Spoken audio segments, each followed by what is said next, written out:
The relentless sun bore down on the endless Kansas plains, baking the earth into a cracked, unforgiving canvas. Elias Thorne, a man whose face was etched with the lines of solitary living and the unforgiving frontier, urged his weary horse Duke forward. The air hung thick with dust and the pervasive scent of dry corn, the only solace a distant shimmering mirage on the horizon that danced with the heat. It was late afternoon, the light bleeding into a deep, fiery orange that cast long, distorted shadows of the towering cornstalks around Elias. He was making his way back to his isolated homestead. A journey that had been prolonged by a fruitless trip to Fort Hays, news of a virulent fever spreading through the sparse frontier towns, had left him with a deep-seated unease, a constant hum of dread beneath the vast, silent sky. Suddenly, Duke shied, whinnying softly, pulling Elias from his grim thoughts. Elias's hand instinctively went to the colt on his hip, his eyes scanning the seemingly empty rows of corn. Nothing. He dismounted, his boots crunching on the dry stalks, the sound amplified in the oppressive stillness. Then he saw it, a burlap sack, far too large and oddly shaped to be just grain, half hidden among the golden stalks. A faint, almost imperceptible rustle came from within, a sound that made the hair on his arms stand on end. Elias approached, cautiously, every sense on high alert. The heat was stifling, a tangible weight, and a bead of sweat trickled down his temple, mingling with the dust. He nudged the sack with his worn boot. A muffled whimper, undeniably human, escaped from inside, a sound that pierced the profound silence. With a grimace that barely concealed his shock, Elias untied the coarse twine that bound the sack. Inside, curled into a tight ball, was a girl. No older than 12, her face smudged with dirt and streaked with dried tears. Her eyes, wide with a terror that mirrored the desolation of the plains around them, stared up at him. She was thin, painfully so, her clothes ragged and torn, and a silent plea emanated from her small, trembling frame. Elias, a man who had long ago buried his own capacity for empathy deep within himself, felt an unexpected flicker of something he hadn't felt in years, a raw, unsettling compassion. He'd seen plenty of hardship in his time on the frontier, witnessed countless miseries, but this was different. The sheer, raw vulnerability of the child, alone and clearly abandoned in this vast, unforgiving wilderness, struck a chord that resonated with his own buried past. He looked around, searching for any sign of her origins. No wagon tracks, no discarded belongings, no signs of a struggle, just the endless cornfield stretching out under the merciless sky. He knew with an absolute certainty that leaving her here was a death sentence, a silent condemnation in the heart of the wild. The internal battle was brief but fierce. His solitary nature screamed for him to ride away, to preserve the hard-won peace of his isolated existence. But the image of her terrified eyes, the desperate fragility of her small body, was a powerful counterweight. He couldn't do it. He couldn't leave her to the coyotes or the elements. With a sigh that carried the weight of a reluctant decision, Elias extended a calloused hand. "Come on, girl," he grunted, his voice gruff, betraying none of the turmoil within him. Clara, her name a soft whisper she'd offered, hesitated for a moment, then slowly, tentatively, reached out. As her small hand met his rough palm, a silent, profound shift occurred. He didn't know it then, but in that dusty cornfield, under the fading light of a merciless sun, a choice had been made that would echo through both their lives, irrevocably changing their destinies.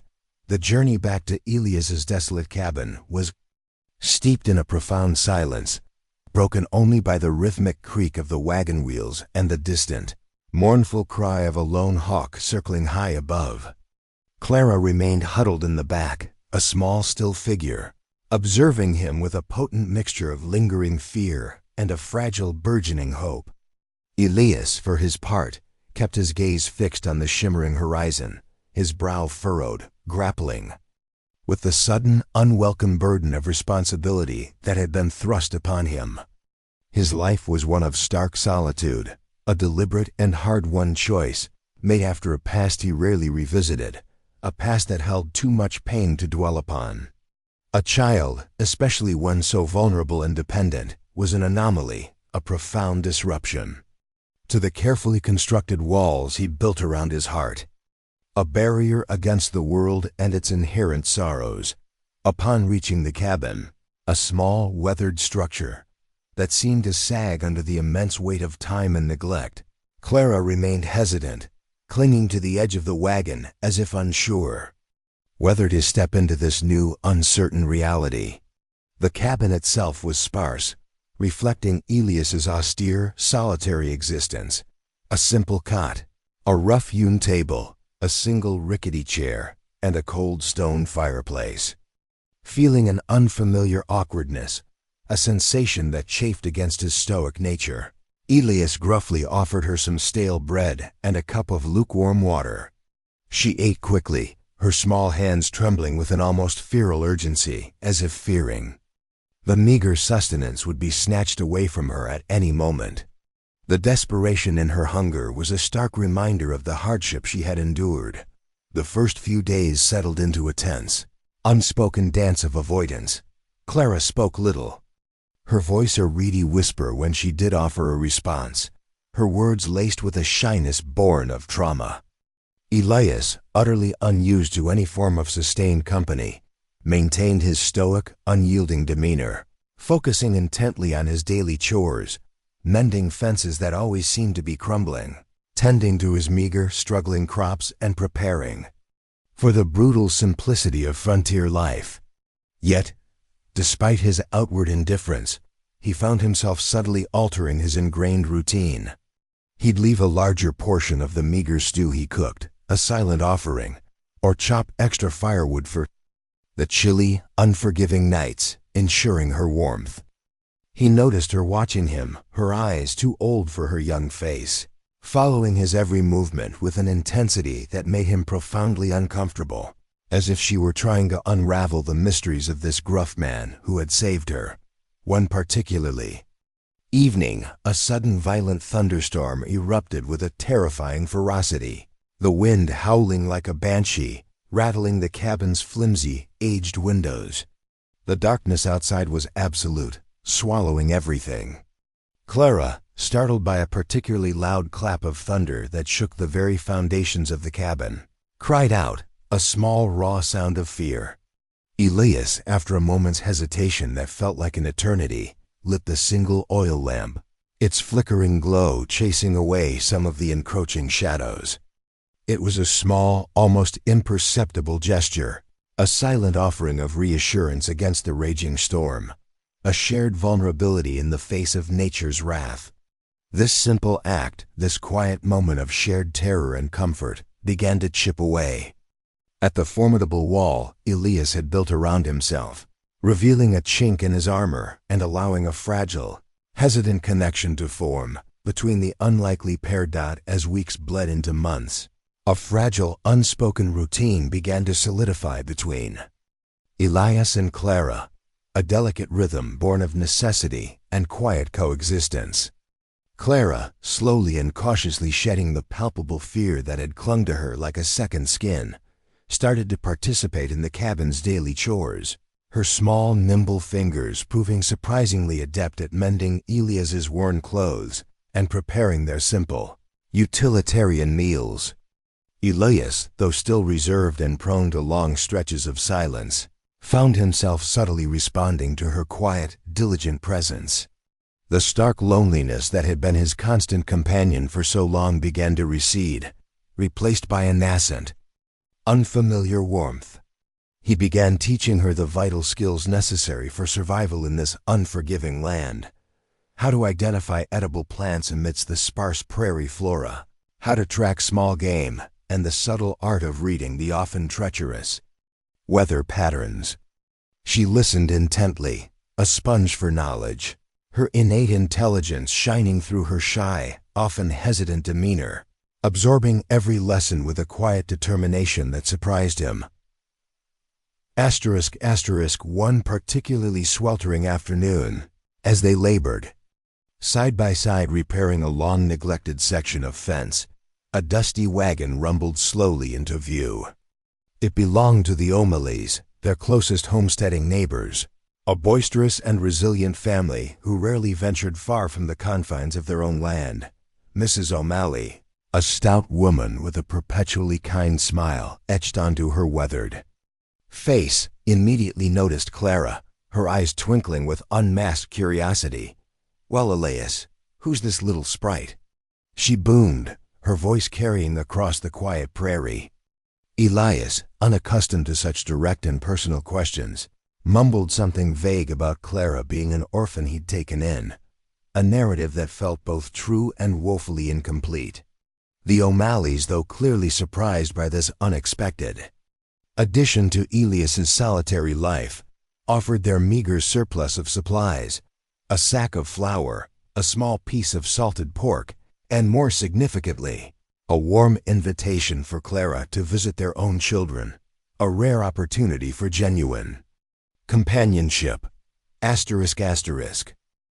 That evening, as the sun dipped below the horizon, painting the vast western sky in breathtaking hues of purple and fiery orange, Elias watched Clara from the worn wooden porch of his cabin.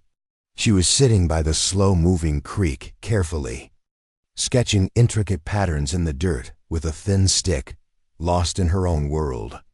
A profound sense of nostalgia washed over him, a memory of a time long ago when he too had held dreams and aspirations, before the harsh realities of life on the frontier had relentlessly stripped them away, leaving only a hardened core.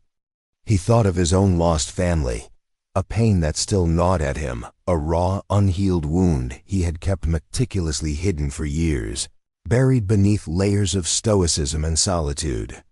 Clara, with her quiet resilience, her unassuming strength, was inadvertently stirring those long-buried memories, bringing them to the surface like forgotten treasures unearthed from the dust. A sudden, startling realization hit him with the force of a physical blow. He wasn't just protecting her. She was, in a strange, profound way, helping him heal. He was teaching her how to survive in a brutal world, yes, but she was teaching him to live. Again, to feel the quiet thrum of human connection. The unspoken bond between them, a fragile but increasingly strong thread, solidified in that moment, a silent agreement to navigate the harsh, uncertain realities of their lives together. She was no longer just a burden or a responsibility. She was a quiet catalyst, breathing life back into a man who had long thought his own capacity for hope and connection had withered and died under the relentless prairie sun. Life on the American frontier was a perpetual dance with danger, a fragile peace always teetering on the brink of chaos, and their newfound, fragile tranquility was abruptly shattered. One morning, as Elias and Clara were meticulously tending to their small, struggling vegetable patch, a distant gunshot echoed across the vast, open plains. It was too close for comfort, a sharp, violent punctuation mark in the otherwise serene morning. Elias immediately sent Clara scrambling inside the cabin, his voice a low, urgent command, while his own hand instinctively reached for his rifle, the cold steel a familiar weight in his grasp. Soon, a lone rider, his horse lathered and dust-caked, galloped towards them with a desperate, headlong urgency. It was old man Peterson, a grizzled prospector from the isolated hills, his face ashen with a raw, unmistakable terror. "Bandits!" he gasped, his voice ragged and hoarse, barely audible over his labored breathing. "They hit the O'Malleys, took everything, and they're heading this way. You're next, Elias." A cold, creeping dread settled deep in Elias's stomach, a familiar chill that spoke of impending violence. The O'Malleys, good, honest people, hard-working and kind, were now victims, and Clara, his unexpected charge, was in grave danger. He knew these bandits, a ruthless, nomadic gang led by a man known only as Blackwood, infamous across the territory for their unbridled brutality and utter lack of mercy. He had faced men like them before, in a past life he rarely spoke of, and the memories were not pleasant, etched deep into his psyche like scars. There was no question in his mind. He had to protect Clara, no matter the cost, no matter the personal sacrifice. He quickly and methodically fortified the cabin, boarding up the flimsy windows with rough-hewn planks, and preparing his meager, but carefully maintained, defenses. Clara, though visibly terrified, showed remarkable composure, her small body trembling but her spirit unbowed. She helped him without complaint, her small hands surprisingly steady as she handed him ammunition, her eyes wide with a silent determination that mirrored his own. The air grew heavy with a palpable anticipation, the oppressive silence outside punctuated only by the distant, ominous caw of a crow dot as dusk began to fall, painting the western sky with a bloody, fiery hue. A small group of riders appeared on the distant horizon, silhouetted against the last vestiges of twilight like harbingers of doom. Blackwood and his men. Elias could faintly hear their crude jokes, their harsh laughter, and the ominous jingle of their spurs as they steadily approached, growing louder with each passing moment. He knew that a direct, open confrontation was suicide. It would be a massacre. His unwavering priority was Clara's safety, her survival above all else. He had a plan, a desperate, last-ditch escape route, a hidden, narrow tunnel leading to a small, secluded gully, a secret he had meticulously kept for years, a desperate bolt hole known only to him. He explained the grim situation to Clara, his voice firm but laced with an urgency she instantly understood, telling her that she would have to go alone, for now. Her eyes, wide with fear but also a burgeoning trust, searched his, seeking reassurance. "What about you?" she whispered, her voice barely audible. Elias simply placed a large, calloused hand on her small shoulder, a silent promise, a vow to follow, to find her. The bandits were closer now, their raucous shouts echoing through the quiet, tense evening. He knew this was their only chance. A perilous gamble against overwhelming odds. The moments that followed stretched into an eternity of heightened senses and adrenaline. Elias, positioned strategically at the cabin's single reinforced window, fired a warning shot, the roar of the rifle momentarily silencing the approaching raiders, buying Clara precious life-saving seconds. She disappeared into the hidden tunnel, her small, slender frame vanishing into the inky blackness beneath the cabin. Elias then engaged the bandits, using the cover of the sturdy cabin and the rapidly fading light to his advantage. He was a skilled marksman, a relic of a different time, and his shots were precise, deliberate, forcing the surprised bandits to rethink their easy planned raid. Blackwood, frustrated and seeing the futility of a drawn-out, costly fight, eventually decided to cut their losses. With a final frustrated yell that echoed across the plains, he ordered his men to retreat, their curses fading into the night. As they galloped away, leaving Elias and the cabin relatively unharmed, but the air still thick with the lingering tension of battle, the acrid smell of gunpowder hanging heavy in the stillness. Hours later, after the last echoes of the bandits' retreating horses had finally faded into the profound silence of the night, Elias emerged from the cabin, his body aching with a profound weariness, his mind racing with a mix of exhaustion and a desperate, fragile hope. He made his way with deliberate steps towards the gully where the hidden tunnel opened, his heart pounding with a mixture of fear and an almost unbearable anticipation. He found Clara huddled in the darkness, shivering violently from both cold and lingering terror, but miraculously unharmed. The relief that washed over him was overwhelming, a tidal wave of emotion he hadn't experienced in years, a feeling so potent it almost brought him to his knees. They sat there for a long time, side by side, the only sounds the rhythmic chirping of crickets and the soft whisper of the prairie wind, the unspoken understanding between them now deeper and more profound than ever before. The next morning, As the sun began its slow, majestic ascent, painting the vast western sky with breathtaking hues of gold, rose, and purple, a glorious promise of a new day, Elias made a momentous decision. He could no longer keep Clara in this desolate, dangerous place, a land perpetually shadowed by threat and hardship. This was no life for a child, especially one who had already endured so much. He packed what little they had, his gaze lingering on the cabin that had been his solitary refuge for so long, a silent farewell to a life he was finally leaving behind. Clara watched him, her eyes reflecting a newfound absolute trust, a silent acceptance of his choices. She was ready to follow him anywhere. Together they mounted Duke, their few meager possessions bundled securely behind them, symbols of their shared, uncertain future. Elias didn't know where they were going, not precisely, but he knew with an unwavering certainty that it would be somewhere safe, somewhere where Clara could finally have a chance at a real life, a life brimming with possibilities, far away from the menacing shadows of the past and the constant threat of the frontier. As they rode away, the cabin shrinking steadily in the distance behind them, becoming just a speck on the vast landscape, a profound sense of lightness settled over Elias. The heavy burden he had carried for so long, the weight of his past and his solitude, seemed to lift. He had found a reason to look forward, a purpose beyond mere survival, a quiet, unexpected joy in the responsibility he had reluctantly embraced. The choice he had made that fateful day, to extend a hand to a scared little girl hiding in a corn sack, hadn't just changed her life. It had irrevocably changed his own, opening a door to a future he never thought possible, a future filled with a quiet hope and the promise of a shared journey. Asterisk, asterisk.